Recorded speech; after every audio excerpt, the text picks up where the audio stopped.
Have you ever wondered what human flesh tastes like? A strange, disturbing, maybe even horrifying question, but more real than you might think. And the strangest part is, some people actually tried to find the answer. In many countries, like the United States and the United Kingdom, there is no clear law that forbids eating human flesh.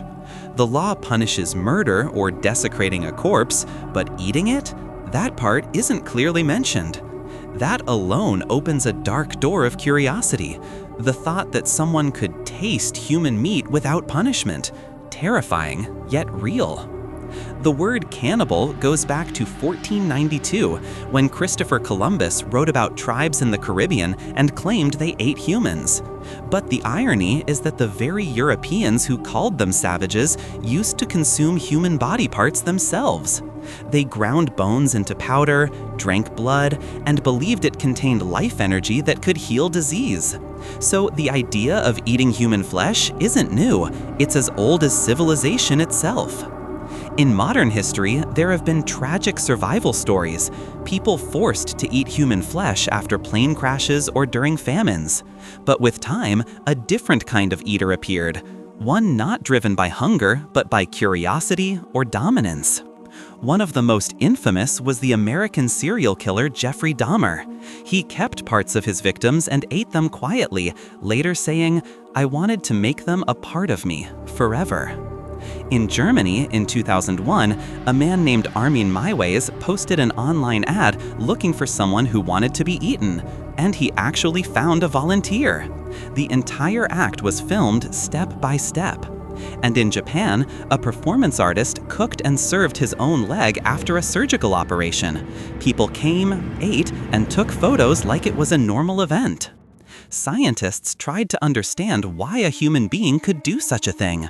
Some of these people suffered from severe mental disorders like schizophrenia or psychosis. But in other cases, the reason was deeper. Pure, dark curiosity, a desire to cross the line of the forbidden. Psychologists say that humans are naturally drawn to the forbidden. The more taboo something is, the louder that voice inside the brain whispers, "What if?" But within us, there's something called the moral immune system.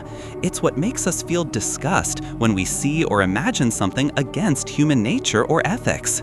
Even if the taste isn't bad, the brain rejects it instantly. From a scientific perspective, studies have shown that human muscle tissue is similar in structure to beef or pork. Historical reports from soldiers who survived wars and famines describe it as tasting like fatty veal or roasted pork. But these are just fragments of testimony, because the act itself is inhuman and remains hidden in the shadows in a world that only the truly lost dare to enter. The history of human flesh consumption is filled with secrets, from ancient tribes who believed eating their enemies gave them strength, to desperate survivors choosing between death and life at any cost. But as humanity evolved, the motive changed. It was no longer hunger, it was curiosity. Curiosity that when it crosses the line, becomes madness.